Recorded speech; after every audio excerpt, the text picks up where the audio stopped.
You're listening to the Multiverse Fan Cast, proud member of the Misfit Faction Media Network. All right, then. On with the show.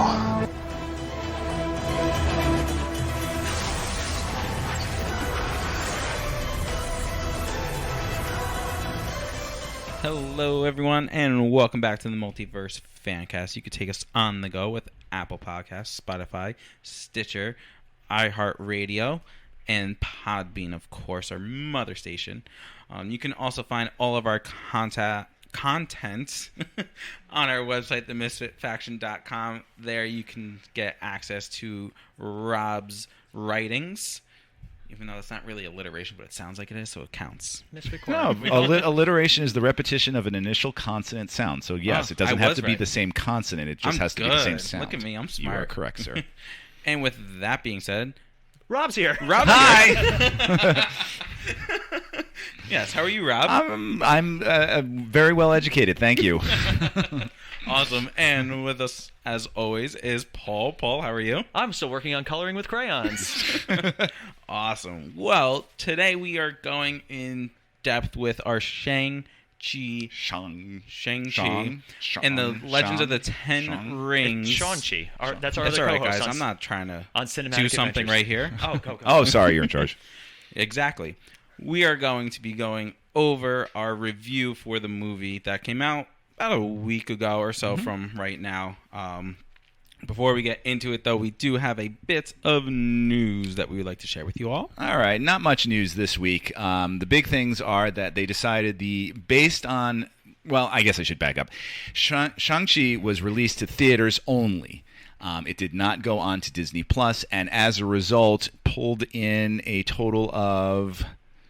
Yeah, I have a lot of money. 95-ish? Yeah, like I think it was like 93 over a 4-day weekend. I think it was. Yeah, highest Marvel. I think highest grossing movie of the year so far in its opening weekends. Yeah. Yes. Oh, easily. Beating out. I mean, think Fast 9 was the only thing Fast that competed with it. And Black Widow was close at like 60 theater-wise.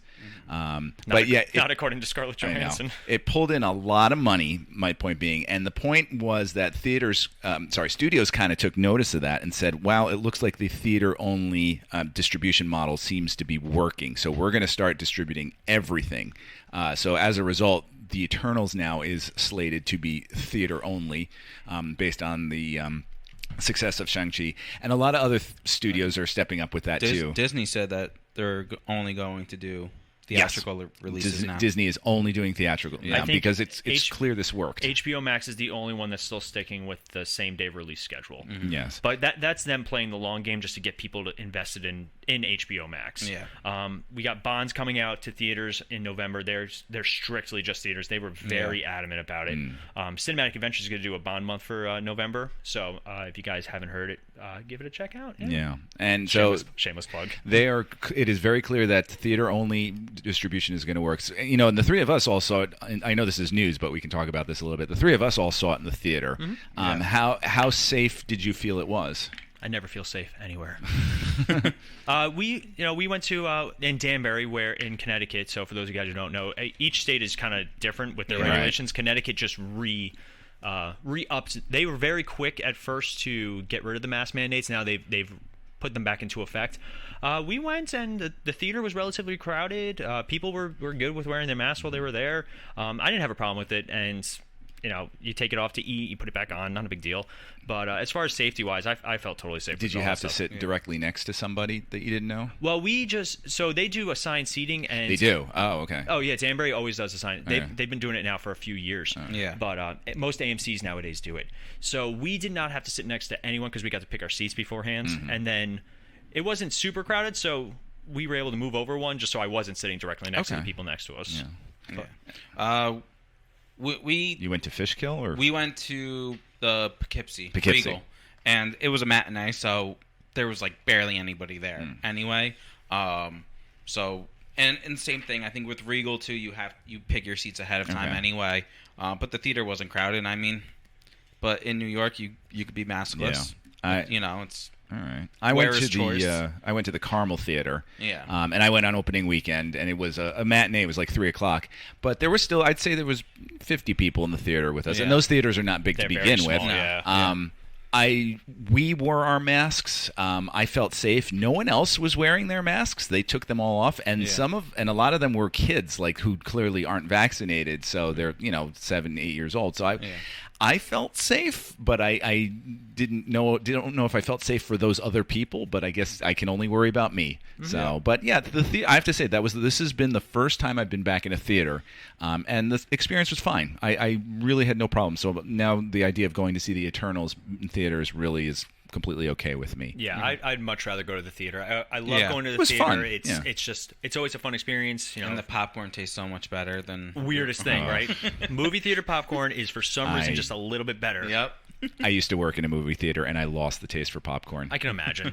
Completely. But we were very upset because they did not have their chicken tenders there. Very upset. Tisk. AMC has some of the best food there. Like, I won't even lie. Like I've had the mozzarella sticks there. Like it's always That's really nice. good. I usually just buy beforehand a bottle of water.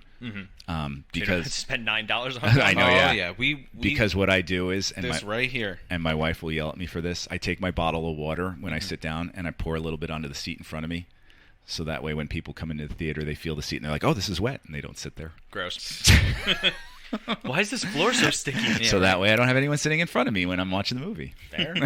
That's why I picked the seat when nobody was. It had the ramp for like the wheelchair. Oh yes, So yes. I can't stand when someone's in front of me. Don't worry, Ronnie just talks the entire movie, so people just leave. Which No, I don't. No, that's you. I'm so quiet during movies. That I is don't know not what you're true. talking You about. talked throughout Suicide Squad. I might make That my doesn't quips. count. We were at your house. We're talking movie theaters. Talking movie I theaters. make my quips, especially if it's All a right, Marvel so- movie. Yeah. So in a movie theater, you're silent. I'm usually Okay. pretty quiet. All right. Yeah. The other bit of news that I have is that Venom got moved up a few weeks. Rob's so excited. Okay. When is the official date of it I coming believe out now? October 1st or 2nd, like that first week of October. I'll double check. Okay, so it did get moved up because originally there were October 1st. Wow. Yes. Originally it did get pushed back by 2 weeks, and then it got rumored that it was going to be pushed back to 2022. But with the success of Shang-Chi, it got moved up. However, the runtime got leaked. The runtime. Did you hear about this? No. 47 minutes. The runtime is 90 minutes. Hour and a half. Wow. That is not a good sign. Traditionally, shorter 90-minute films are films that are not very complex, that usually only have a single plot to them, and usually are B-movie action movies, like that are just like But sometimes bad guy comes up, bad guy threatens good guy fights bad guy, good guy wins. Sometimes less is more. But also, leaks, take it with a grain of salt. No, this isn't a leak. This is a. When I say leak, I don't mean like, oh, it was a rumor leak. No, this was. This came out. It leaked out from a lot of the theaters and from a couple sites that it is a 90-minute runtime, and. If you think about a lot of the superhero movies that we've watched over the years or that you've watched, you know that traditionally they come close to the 2-hour mark. And it is very rare that they are that brief. And I don't know how they could cram that much plot into a 90-minute movie. So I'm going to say that this... You want to know how? Go for it. Part 2. I wouldn't be surprised if they end this on a cliffhanger? I can see them ending this with Venom not beating Carnage and setting up whatever they want to do if they want to do Spider-Man, which I think it would suck because then it'd be like an Iron Man 2 type where it was just set up for the next movie. Yeah. But I can, if that's the case, again, they just officially confirmed that it was rated PG-13, so I'm gonna wait until until an official statement comes out. I will still go and see it for the show. Of course you will. No, you're gonna go see it for Misfit Corner for Rob's reviews. God, I'll go see it for Timmy if nothing else because he likes Venom. And that's the thing is that Venom appeals to preteen boys. So that's why I just can't. Oh, I like Venom too. I know. 33. And that's the news. And that's that. Awesome. All right. That's what I like to hear. Short and sweet and to Yes. the point. Much like Venom's runtime, apparently. But yes, we are going to be talking about our Shang-Chi and the Legends of the Ten Rings. But before we do that, we are going to take a quick commercial break. Welcome back, y'all. Hope you had a nice commercial break. We are going to jump right into our Shang-Chi review. Before we go into the review, we do have a little brief history for those that might not know exactly who he is and what he's done. So, Paul, what's a little history facts? All right, so we have Shang-Chi, also known as the Master of Kung Fu and Brother Hand. He's a superhero created by Marvel Comics, created by writer Steve Englehart, who's very famous, very well known in the comic book community, and artist Jim Starlin. He debuted in special Marvel edition number 15, because a lot of people don't realize that most characters, they'll debut in other comic books. Like Superman debuted in Action Comics number 1 typically they'll debut and then they'll get a series. It's very rare for a comic book character to be created and get his own solo series immediately. Right. Even Superman was Action Comics. Action Comics. Spider-Man was Amazing Fantasies, I want to say. Something. Apparently, that comic book just sold for $3.2 million. $3.6 million. Yes, and it beat out Action. No, wait a minute. No, Action Comics, I think is. No, it beat out Action Comics. Well, we'll double check that. I'm on it. Keep talking. Yeah. So Shang-Chi was created. I want to say. I just had this, and then I started thinking about that in December of 1973. So the 70s were a big time for the start of the martial art craze that hit America. Mm-hmm. It really culminated with movies like The Karate Kid, a lot of kung fu style movies. You had your Bruce Lee, your Chuck Norris. This was the time that martial arts and martial arts films were exceptionally popular. Yes. All three of us here, we have some martial arts background, some martial arts experience. I know Rob does kickboxing, Ronnie teaches and owns basically, or runs a martial arts school. He looks so self-satisfied. I know, right? He's so happy. I worked at a martial arts school for years before my current job. So I've seen you in a martial arts school this week. I know, I was there. I was totally there. So what's interesting about Shang-Chi, and by the way, we will probably mispronounce it at least once or twice by accident. Please, no offense to anyone. We're doing our best. But Shang-Chi is unique in that his powers are, quote-unquote, superpowers are very limited. He's not exactly like a powered superhero. Yeah. It's mostly martial arts, and all of his, whatever abilities he has a root in martial arts. Yeah. Now, in the comics, he was very similar to in the movie where he was the son of an assassin named Fu Manchu, which does not translate well to nowadays. No, Fu Manchu has been so far discontinued. Marvel lost the rights to him, and then the current iteration of what we see in the movie is a combination of the Fu Manchu character and the Mandarin. So a little bit more of an amalgamation. But very similar backstory. He was a trained assassin. He was a martial artist. He finds out that his father's actually the bad guy, and the first comic that he's in is actually interesting because it starts with him going to get his father, and he says, I'm the son of Fu Manchu, I am Shang-Chi, and then it tells the backstory afterwards, and it goes from there.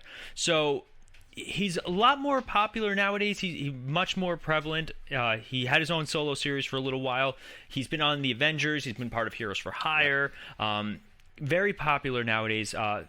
He's got a repulsor-style nunchucks, which I just thought was a really cool and fun fact to add. And his first run went over 100 issues, too. Yeah, he was very popular. I just heard that today, too. He was a very popular character. Rare. Like, it's rare that a not Spider-Man, not Superman, not, like, A-lister gets over 100 issues in a run. And I think he went up to, like, 125 issues. Yeah. Speaking of comic books, you were right. Amazing Fantasy for Spider-Man. And it sold for $3.6 million, which beat out Action Comics number 1, which sold for $3.25 million. That was a few years ago. Yes, that was a few years ago. I'd be curious to see what an Action Comics would go for, because you got collectibles are only gaining value. You have, like, they just sold one of the original Charizard cards for Pokemon for like some ridiculous millions of dollars. So Action Comics number 1 sold for that amount back in April, and so it was actually only a couple months ago. So that wasn't too bad. Yeah. So I'd be curious. Also, it goes by the popularity of the hero at the time. So like, if they were to successfully make a Superman film series again or anything like that, I even think I have a copy of the first appearance of Wolverine. And I think at its height, it was going for about $6,000. Wow. And that was like for a good condition one. Yeah. So going back to Shang-Chi, though, some of it, he is considered one of the best, if not the best, martial artists in the MCU. He's taught characters like Captain America. He helped Spider-Man develop his own spider style of fighting. He's taught Wolverine.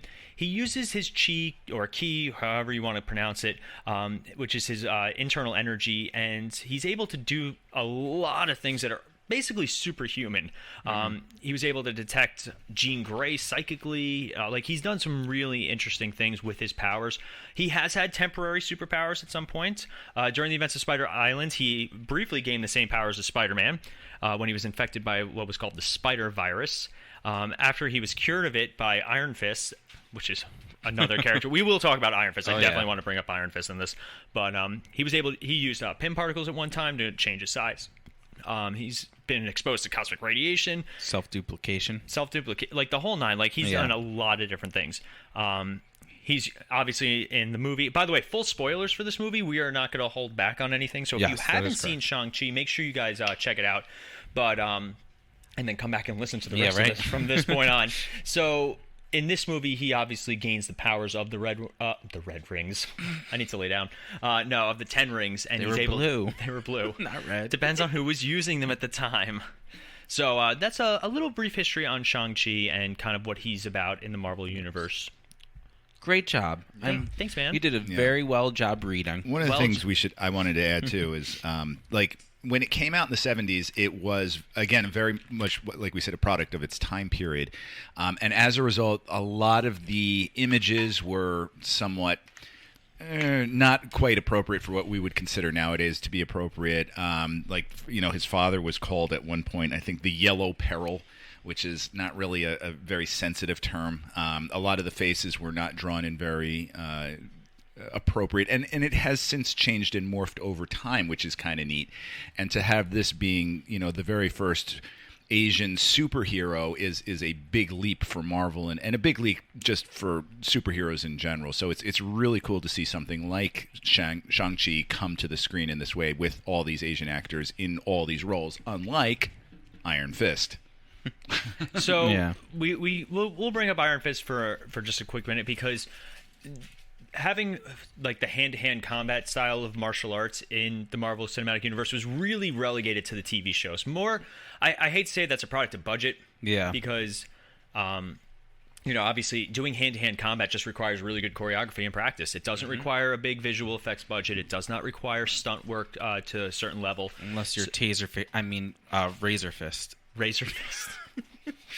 But, we had Daredevil, and Daredevil had fantastic fight choreography. It was well done. Oh, yeah. This movie had really good fight choreography until it decided not to. And I'm going to address that for this movie, because that is one of my Are you few talking gripes. about the introduction of CGI into it? Yes. Yeah, For me, I'll even bring it up now. This movie does really good fight scenes until they go the full Marvel.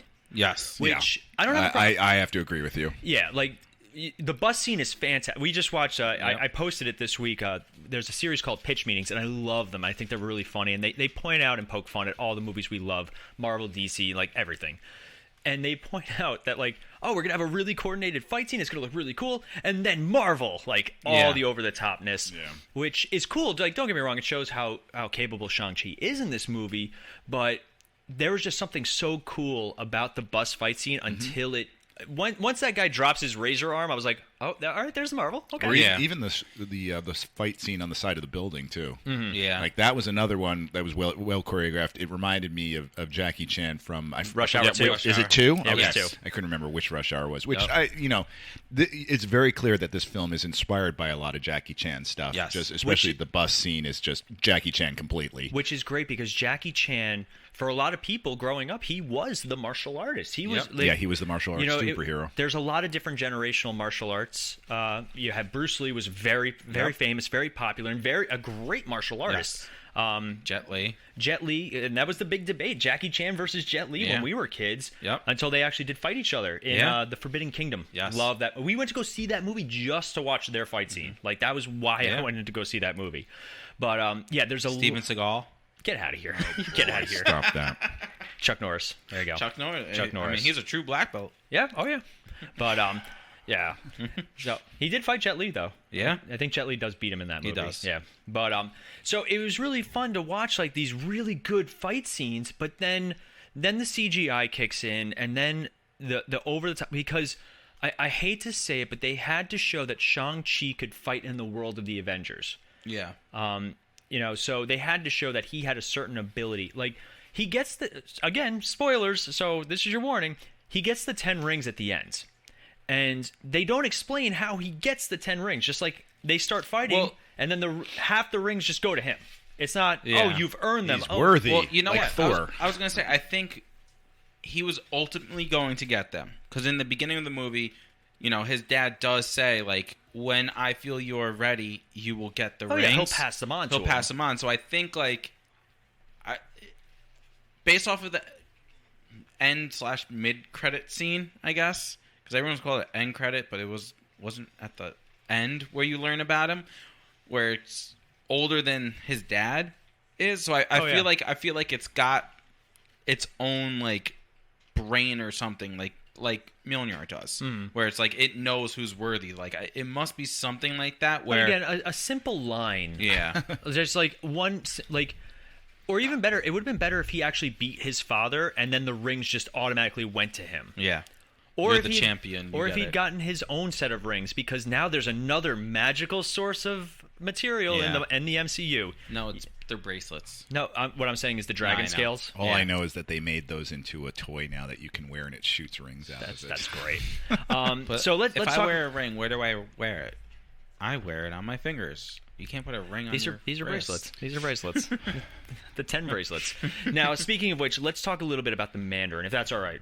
Ronnie, I know you're hosting. Yes, you are allowed to, sir. I will allow. Which one are we talking about? So I'm going to go with the comic book Mandarin first. A little background on the comic book Mandarin. Now, the Mandarin is considered to be Iron Man's arch enemy. Like, when you talk like Batman, Joker, Iron Man and the Mandarin in comics have been, like, I remember seeing the Mandarin on the Iron Man TV show, and he was the bad guy. Now, in the comics, he was created 1964, Tales of Suspense. So he wasn't even in an Iron Man comic to begin with. He has changed over the years. Like Rob said, he has grown to more be reflective of the times. Yeah.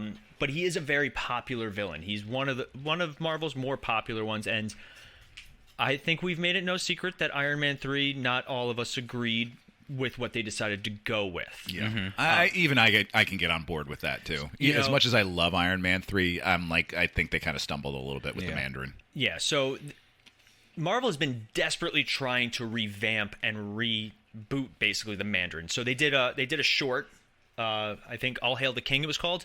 Yes. They even put it on Disney Plus right before this movie came out, where Trevor Slattery's in jail because technically, he criminal. Yeah.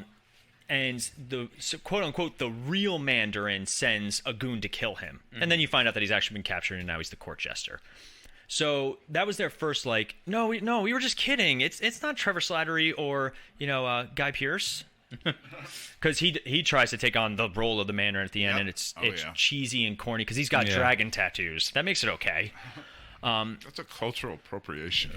So I think that's what they were afraid of. They were afraid to do the Mandarin in terms of how he looks in the comics. He was traditionally not exactly culturally depicted correctly.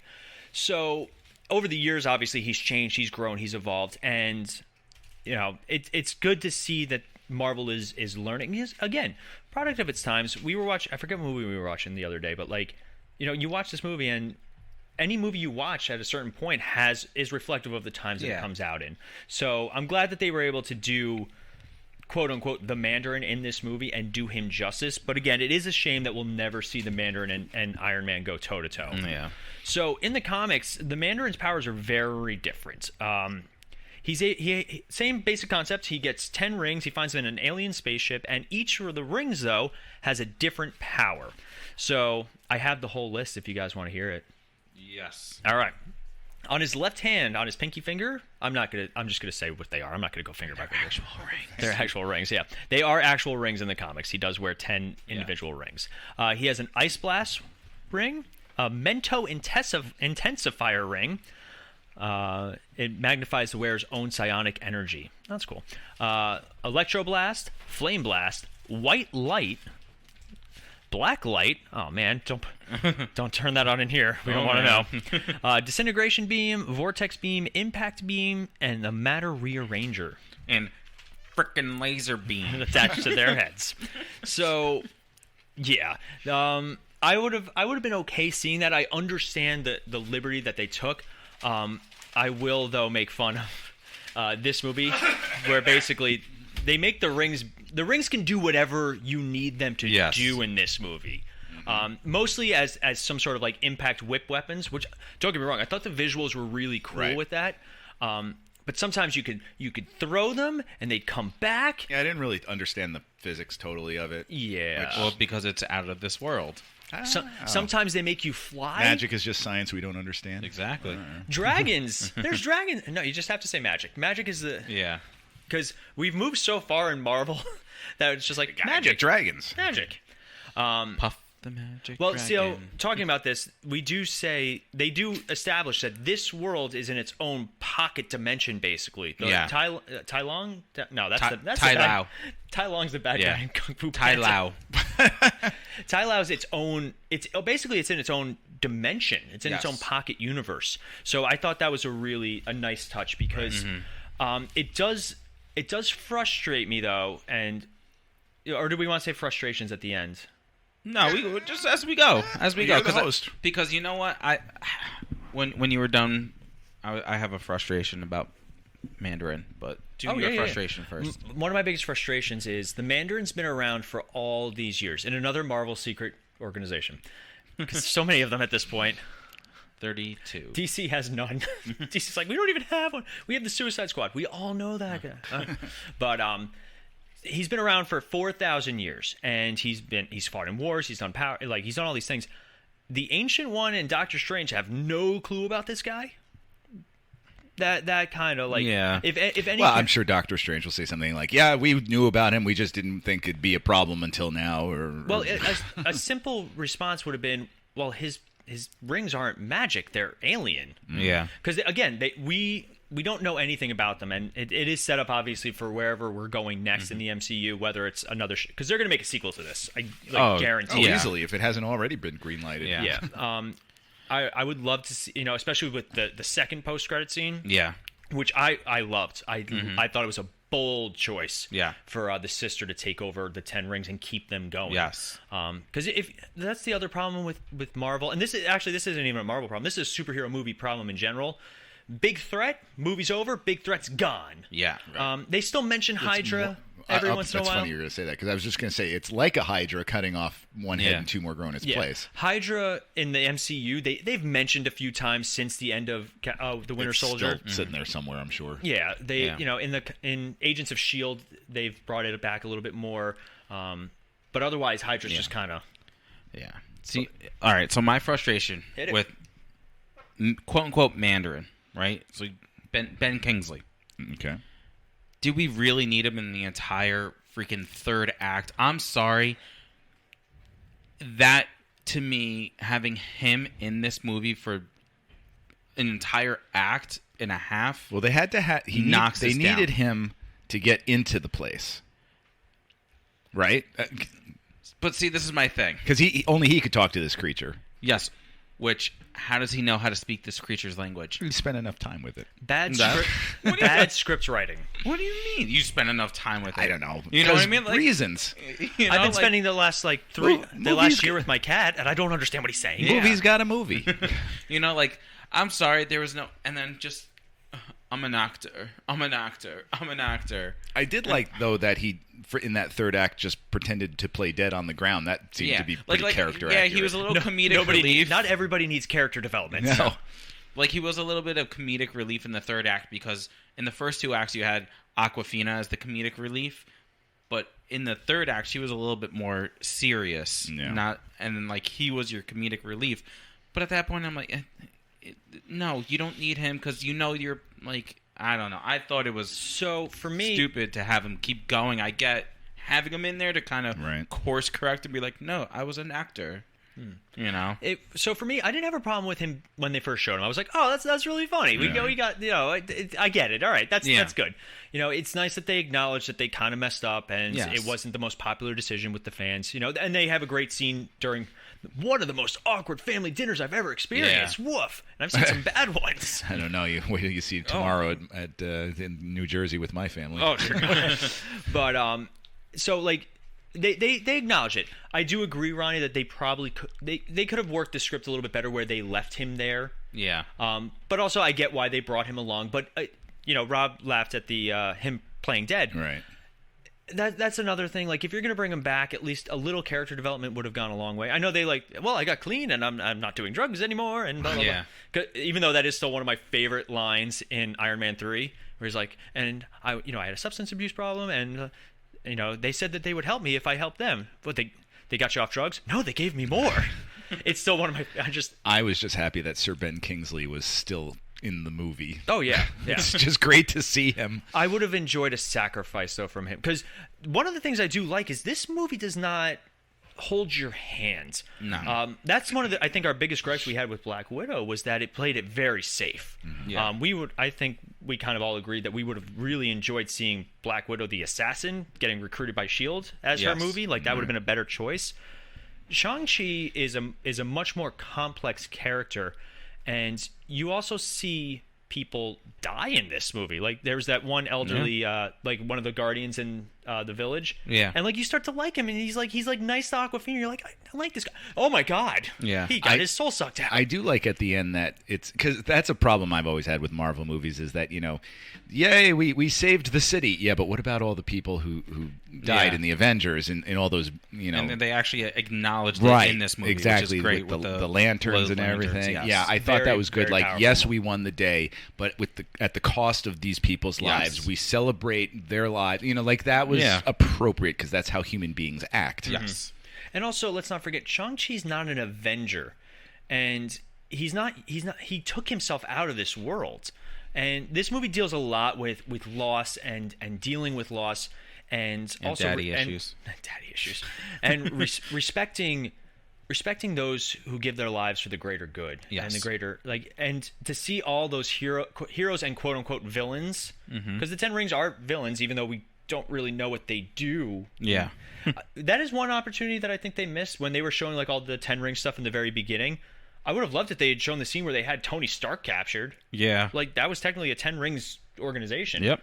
So for me, it was really cool to see not only the heroes and villains unite against that common threat, but like Rob said, to see that after the war, after the battle, to see those people just solemn and we celebrated, we won the day, but we have to respect the cost that it came at. Yes. Anybody else? What's the topic now? Whatever you guys want. Oh, all right.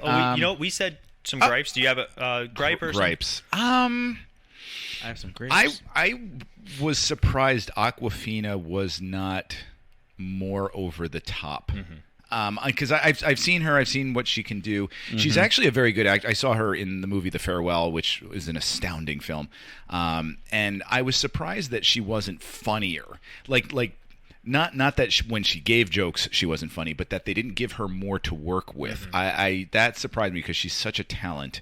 And can do so well. So I was a little... That was a small gripe for me, that I wish she had more... They gave her more in the script to chew on for joke-wise. For this movie, Awkwafina was the audience surrogate, too. Yeah, I think that's accurate. She was I hate to say it, but every movie needs someone you have to explain things to. Because there are people who go see movies and they have a very general knowledge. Like, we have a podcast about superhero movies, so we don't necessarily need somebody to tell us these things. Like all the multiverse stuff. DC and Marvel didn't want to do multiverse stuff because they were afraid the audiences would be confused. Right. But now we just had a Spider-Man trailer with Alfred Molina in it, and all the comic book fans are like, "Oh, okay, all right, we're behind this." And now the more common moviegoer can get it, but every movie needs somebody for you to explain things to. So it's not just exposition, it's conversational exposition. I do agree, Awkwafina has a very unique personality. She it's something she's built over time. It's part of her, it's her stage persona too. Yeah. I've Right. she's hit or miss with me. She's a lot like Melissa McCartney, who I find funny sometimes, but then when they go too far with her, You know who I also feel that way about is Melissa McCarthy. Oh, her too. Excuse me. Yes. Or another Zach Galifianakis. He's another one where he's really talented, but then you get to The Hangover 2 and 3, and you're like, ah. Yeah. Then you watch what was the movie he did, or the show that he did where he was a clown? Oh, it's gonna drive me crazy. You think I'd watch that on FX? He plays like a clown that's struggling and he's like depressed. Yeah. I know what you're talking about. I forget the name of it. Somebody Rob Corddry, I think, is in it. Send me an email. Send a Raven. Multiversefancast@gmail.com. And my other complaint was, in typical Marvel fashion, the third act was soup. It was just lots of CGI, lots of big battles and everything. I will give it this, because I have to say, it reminded me of the third act in Wonder Woman, where she had to fight, what's his name? Steppenwolf? No, you're thinking of Justice League. Ares, that's who I'm thinking of. Because I really liked Wonder Woman until that third act, where I thought it just devolved into a basic video game fight the big boss kind of thing. This one was slightly better because it still grounded it with the relationship he has with his father, at least. And it's still... Like, I have to say, any third act that has an air dragon battle can't be all that bad. So those were the two things. At least it was still grounded in a thematic richness with the relationship he had with his father.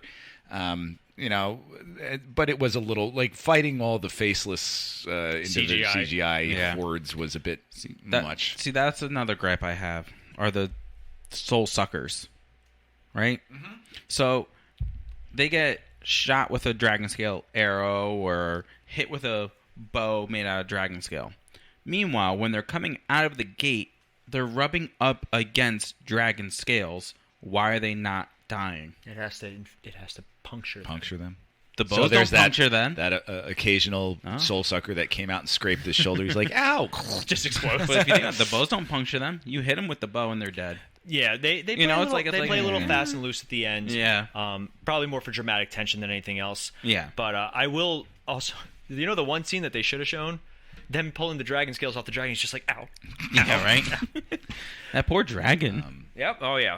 But for me, I did enjoy a lot of that stuff. I wish that for Awkwafina, a common movie trope is that a character that is not useless, is not physically as capable or anything as capable as the main characters, like Awkwafina is in this. She's constantly needs to be saved in the first. Yeah. Eventually, she'll grow and develop some sort of skill that is helpful in the battle. Yes.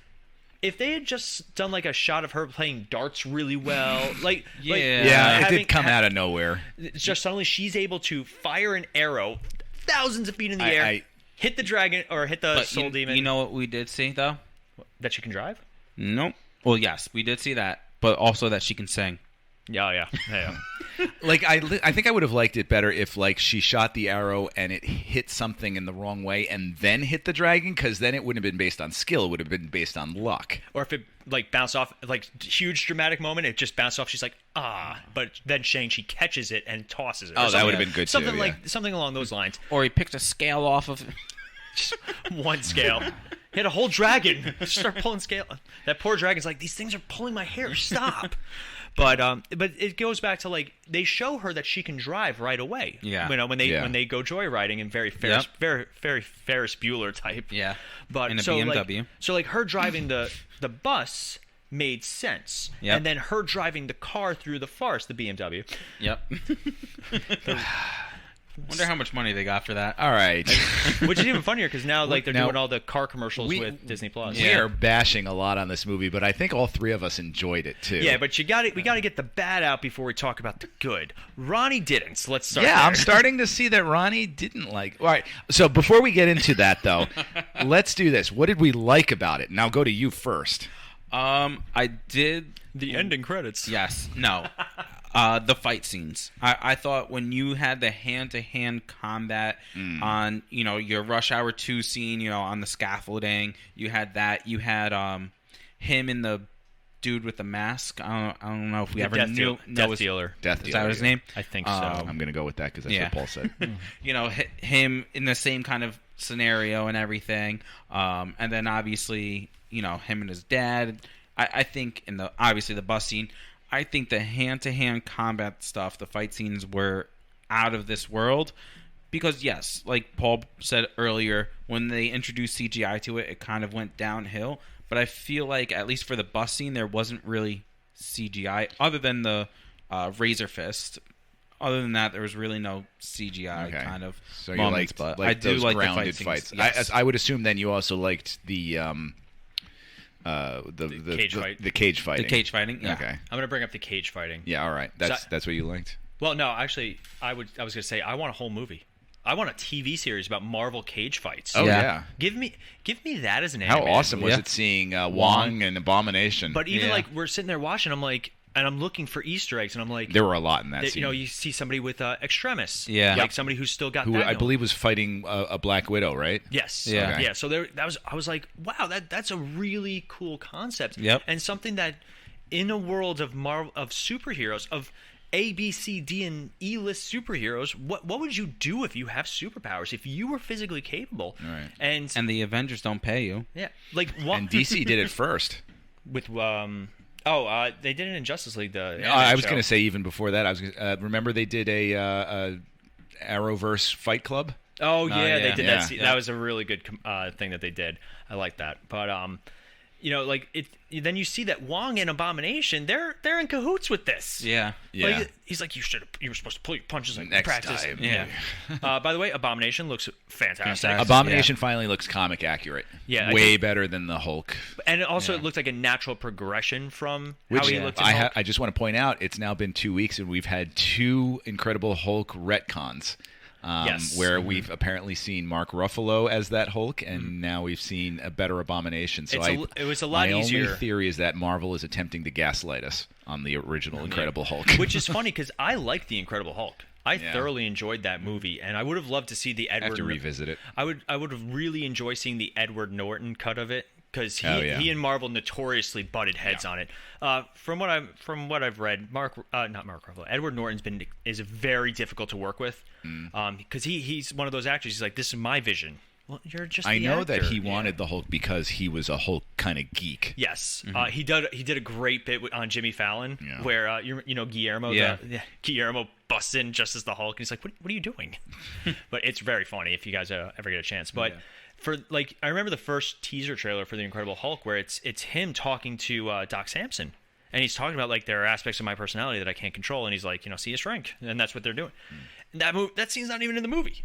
Because Edward Norton wanted to really address the inner turmoil of the Hulk. And something that's kind of gone out the window. We got to talk about the Hulk, though, too. Because now he's not the Hulk anymore. Okay. Question mark? Look, something shiny. Yeah, I know, something shiny.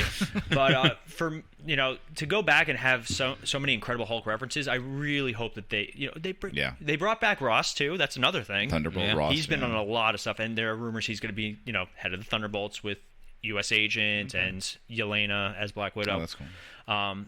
But we have Mark Ruffalo does cameo in this movie as Bruce Banner, but he's just Bruce Banner. Well, but he's got the arm in the sling. It's interesting to see he's not Professor Hulk. Yeah. And that he's got his arm in the sling, which seems to be a more now whether that is either a more permanent injury or it's the filmmakers have stated that using that snapping for any character, Thanos included, led to permanent damage. That makes sense.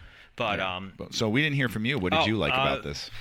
There's a lot that I did like. I really did enjoy this movie. I know I kind of crapped on it a little bit, but the fight scenes are definitely stand out. There's something I really thoroughly enjoyed. But the thing I like the most about this, and maybe it's because I'm a DC fanboy. Rob's smiling so big right now. Shang-Chi is a dark character. Mm-hmm. They did not. There was one thing that if they had done it, I would have been really annoyed because it's the easy out. So we find out in this movie that when Shang-Chi's 14 or 14, 15, whatever it was, when he gets sent to go avenge his mother by killing the man that ordered the hit, and kill basically. We gotta say his mother was badass, so he got like 600 guys or whatever it was. But it would have been very easy for Marvel to be like, no, he didn't actually go through with it, and he ran away, and that's why he ran away because he couldn't do it. He couldn't live by that in that world. No, he kills this guy. So Shang-Chi finally tells Awkwafina this, and I was like, oh, okay, all right, good. Yeah, commit to a character that's 3-dimensional, that broke away from this world even though he crossed the line. Cool. Then I was afraid they were going to make it that it was Awkwafina's grandfather. Yes. And I was like, please don't. Please don't. Yep. You know, that's wow, why that thought never occurred to me. Oh, this was going through my head the entire time. And then I was afraid that they were going to show that he didn't actually kill this guy. And I was like, they committed to it. They stuck to it. Yeah. A dark thing for a good guy to do. Very Winter Soldier-esque, you know. Yes. I like that. I like that our characters are getting more complex and not necessarily shades of just good. Yeah. You know, you have Captain America, who is the good. Captain Steve Rogers is the pinnacle of what humans are possibly capable of. Mm-hmm. You had Tony Stark, who was a dick, but also a really cool and good guy, and they don't even touch on how bad he was in the comics. He was not a good person. He was designed to not be likable. Yeah. Stan Lee wrote him to be a terrible character. And then you had like Thor, who, you know, he was just a warrior. He was a I hate to say it, he was just like a buffoon warrior. Yeah. You know, a spoiled warrior prince. And then you had characters like Black Widow and Hawkeye, who they really didn't start getting into until much later on. But even then, they do Black Widow, and they play it safe. Yep. You know, I will say that at least they didn't have a CGI army or a Skybeam in Black Widow. But for me, it was really the character of Shang-Chi and the risks that they took and that they committed to it. That's what I loved about this movie. Well, now that we got some of our loves in there, we'll continue. Get in any loves? Well, guess what? You can right now, though. Okay, good. But that's what you're going to do. Oh, okay. You'll give your Star City rating, and then in your Star City rating, you can explain the good why parts. I liked. Oh gosh, I have to think about a Star City rating then. Uh-huh. All right, so let me work my way to that then mentally. All right, a lot of things I liked about this. And there was even a poster of it hanging up in Shang-Chi's bedroom. It was a poster for Kung Fu Hustle. I don't know if you guys have you seen Kung Fu Hustle at all? Or Shaolin Soccer?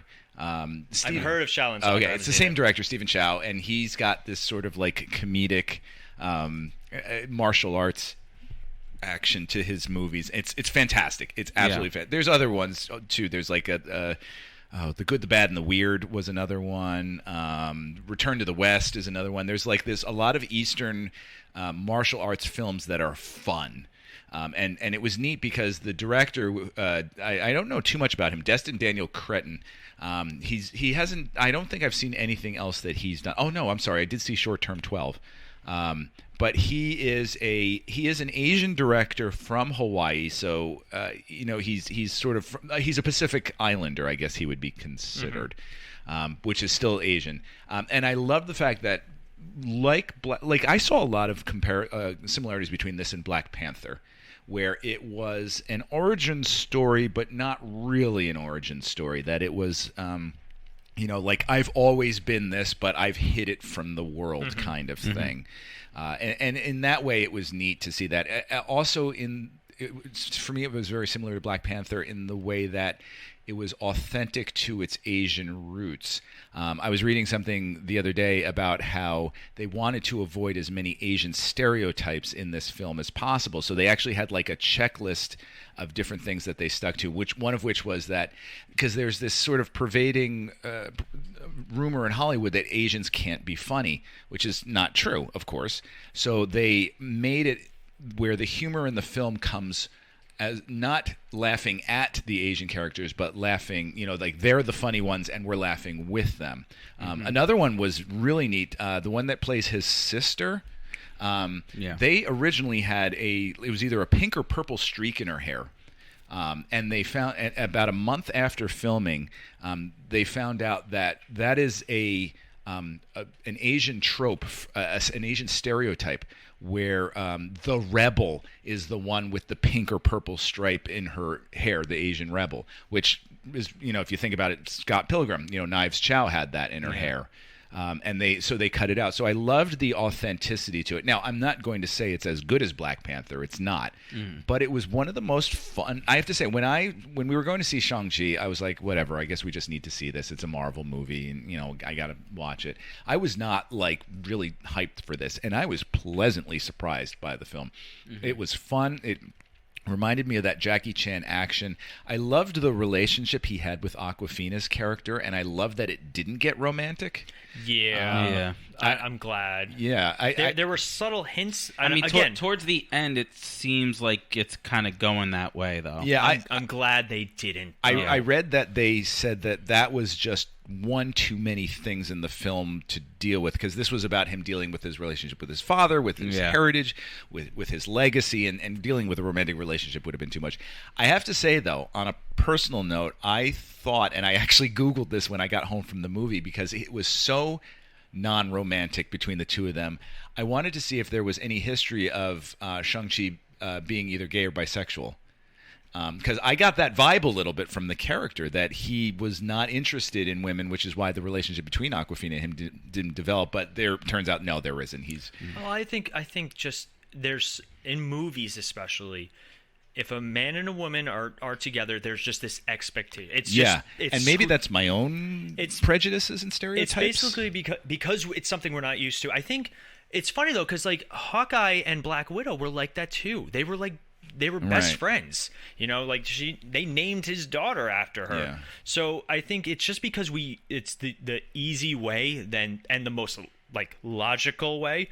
But like I have plenty of female really close friends. Yeah, and like we've never had that kind of interaction, like or thought about each other. There isn't like a sexual tension that exists there. No. And I think I like that about this, that there wasn't a sexual tension between those two characters in the film. And again, maybe that made me face my own, stereotypes and prejudices that I have, and made me face them down a little bit. I don't even think it's a stereotype or prejudice. I just think it's an expectation from writing we've gotten. Right, maybe. Yeah. But maybe my prejudice was, oh, well, if he's not interested in her, he must be gay. And that's maybe from my own brain that I need to figure out, or maybe it's something in screenwriting. But I like the fact that it didn't get romantic between them. Yeah. I thought that was very mature. Yes. It was... I'm trying to rank it in terms of origin stories, and I have to revisit Iron Man because I haven't seen Iron Man in years. And for me, I was never a big fan of it. I think because it came out the same summer as The Dark Knight, and so I went one way, whereas a lot of the world went the other way, and I never got on board. I didn't get on board with Marvel until like a few movies in. Yeah. So I don't know. Do you want to think about it? I'll do mine. I will say that I didn't know the actor. What is his name? It is Simu Lee or Simu Lu. I don't know how to pronounce it. Let's see. Simu Lee. I'm gonna guess, and I might be wrong. I didn't know him at all, and I thought he was a great screen presence. He really was very charismatic. And really drew me in. Oh, I do know he's from Kim's Convenience, which everyone keeps telling me to watch, and I just haven't gotten around to yet. He was an extra in Pacific Rim, if that helps. A lot more of the... he's a Canadian actor, predominantly. Yeah. And it had Tony Long in it, who is amazing. I've seen him in a number of things. Here's a question. Michelle Yeoh is in this, but she's also in Guardians of the Galaxy. That's fine. Yeah. But she's playing two different characters? Alien. Yeah. What? She's an alien in that one, so that's fine. Aliens can look like anyone. Oh, so they can shapeshift? Yeah, it's fine. All right. That's fine. Yeah. All right. Star City ratings. I think 4 out of 5. Rob? All right. Rob's got a 4 out of 5. I think it's very solid. Yeah. And I have to say, it was interesting, too, having just come off the heels of Black Widow. I actually ended up mentally bumping Black Widow down a star because I saw the originality in this, whereas I didn't see it as much in Black Widow. And I think this one was just more timely, whereas Black Widow was something that should have been done years ago. Yeah. I think we even said that in our episode. Yeah. Paul? I'm going to go 3.5 right now. It's well above average. It's hard as far as origin movies for a character, quote unquote origin movies. It may be a 4, but in terms of like Marvel movies, I'm definitely giving it a 3.5. I want to watch it again. I want to see it again. I'm sure when it gets to TV or Disney Plus, if it's on, I'll watch it. But it was so solid. I really did enjoy it, and I'm looking forward to seeing this character make his return to the MCU, whether it's part of the Avengers or something different. And that's the most important thing. If I watch a Marvel movie, I want to be like, I look forward to seeing this character again. So yeah.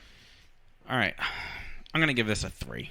Okay, that's not bad. It's still above average.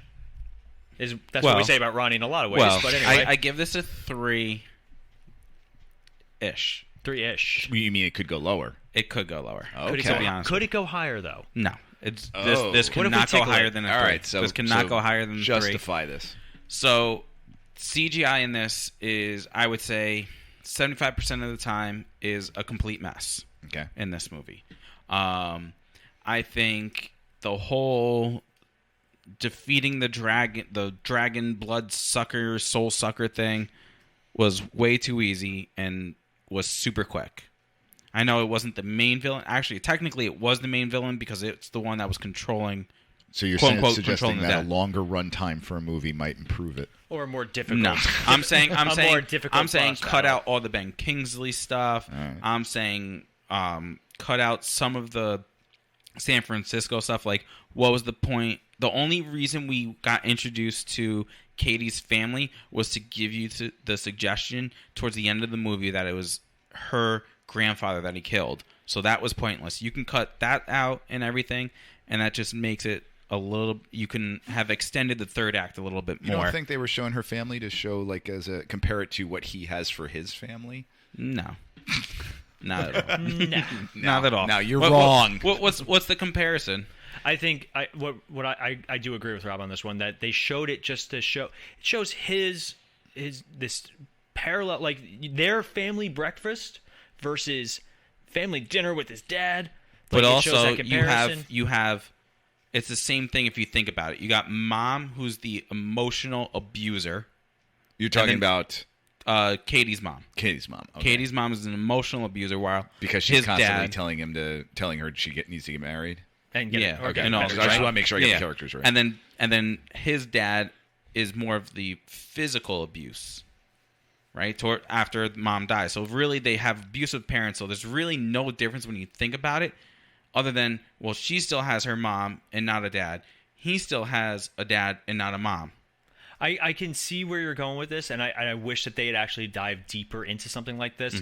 I think right now it's a little. I'm not trying to insult you or anything, but just a little shallow, just because there's no Again, I think what you're on right now would have made for a very interesting movie where it was like, because. It's no secret that Asian families have a certain There's a stereotype. not even a stereotype, but like I know a lot of I have a lot of Asian friends. We know tons of Asian students, and we know that Asian families are very disciplined in certain regards, and they demand a lot of their children. That's their culture, and it's just a true fact. It's not even you could be portrayed stereotypically, like you're a doctor or nothing else. But like it is a part of the culture, and when we went to Korea, it was a lot like that. I traveled to Korea for 10 days, and you saw a little bit of the culture and the way that families interacted with each other. The kids were very When were you in disciplined. Korea? We went when the Malalas went for. Oh. I went. Oh, I was wow. nothing like being in Korea when you were 19 years old. What a trip! Yeah. Yeah. And then also, my other thing that knocks us down is there's so much more explanation for things that are needed. Oh, they gloss over some things. You're Yeah, saying, like how the physics behind the rings, The and physics stuff. behind the rings, the whole how can Ben Kingsley speak to this creature? They spend more time explaining can- the things they don't need to explain. Exactly. And they need Yes. to explain other things. So I'm with you. Yeah. So I think right. that's why I'm giving this a 3. I don't see it going below, but it's definitely not going to be higher than a 3 for me fair. ever. Okay. Yes. It's your Star City rating. Buddy. Yes, it is. So that does it for us today. Before we go, we do have a quick announcement that we did have our little giveaway. Thank you. I forgot what the word is. Courtesy of Raise Energy and Rep Sports. Yes. We will be announcing in the next week or so the winner to that on Instagram. So make sure you be on the lookout to see if you won that or not. What's our Instagram again? Our Instagram is the Misfit Faction. All right. So be on the lookout for that and everything. Before we go, we do have our feedback Friday. Man, this one caused a lot of controversy in Yeah, the it comments. did. I had a lot of fun with this one. So, Fan Feedback Friday for this week, basically I took 4 teams of superheroes and I color coordinated them. And the idea was, which team do you think would win? So I'm going to do this really quick. We had Team Red, which was Deadpool, Scarlet Witch, Wonder Woman, Iron Man, Shazam, Daredevil, Spider-Man, and The Flash. Boo. Team Green, which was Aquaman, Loki, the Hulk, Groot, Gamora, Martian Manhunter, She-Hulk, and Green Lantern. Boo, except for Loki. Really? Even the Hulk? Even Groot? Martian Manhunter. Groot, I would like, but Loki can do no wrong ever. That's not true. That is not true at all. Thor: The Dark World is In my really world, good. he does. Team Black, which was Black Widow, Black Panther, Black Adam, Storm, The Punisher, Batman, Miles Morales, and Blade. That was so unfair. Black never has a chance of winning that. I don't know. Black was, Always bet on Black. Black was actually really stacked with Black Adam and Batman alone. But Team Blue, we had Sue Storm, Quicksilver, Thor, Captain America, Captain Marvel, Superman, Doctor Strange, and Beast. Easily. So basically, it was which team would win. Team Red. Blue. I really wish that I had paid more attention to who was winning, but let's see. We had Team Blue from our friend Mike. Our friend Martin said favorite color is blue, but he's got to go Team Red. Yeah. Producer Melanie got mad because she said she calls shenanigans. There are multiples here. Daredevil and Batman are the same person in this photo. But she said red and black are disqualified, but Black Adam can stay. Our friend Ryan said Team Red. Our friend Rob, use that friend. Who? Yeah, that guy. Said Team Blue. And why? Team Blue because Cap and Strange and not as many DC characters. Ah, yes. Yeah. Only one DC character in there. Too bad there's not a big CGI dragon. We had Ronnie said that this is tough, but I'm going to go with Team Red. I said Blue because Superman, obviously. Our friend Tim said Team Blue is extremely overpowered. We had a Team Black from our one of our listeners, Brian. And then we had one that just said Thor. Always and forever. Just Thor. Very nice. Yeah. But that was a fun one. That was it. a good one. Oh, I did have something really quick that I forgot to mention. I asked Timmy what he thought of Shang-Chi really quick. All right, so Timmy is 13 now, so he's getting into those teen years of like just, So I got from him, what did you think of it? It's fine. It's good. I said, we're going to have you on the show. He goes, yeah, for 5 minutes. I'll just sit there and go, So right. He did like it. He said Yeah. it was fun and exciting, but All right. now he's getting into that tight-lipped teenage years. Yeah. Thanks for your very eloquent review, Timmy. Go, Timmy. It used to be just more smashing. Yeah, right? But that's going to wrap it up for us today. Paul, how can everyone take a listen to us? On podcasting stuff. Well, if they're listening to us, if you they guys are can hear listening to this. us, you got Podbean, Apple Podcasts, Stitcher, Spotify, iHeartRadio, Audible, Google Play. You can find us on YouTube, the Misfit Faction Media Network. All of our podcasts get uploaded there. We also have our Instagram, which is the Misfit Faction, our Facebook page, which is the Multiverse Fan Cast. You can also email us at multiversefancast@gmail.com or misfitfaction@gmail.com. So I'm out of breath. Say something. So that's going to wrap us up for today. I'm Ronnie. I'm Paul. I'm Rob. And we'll be back in a flash. See ya. Smorgasbord.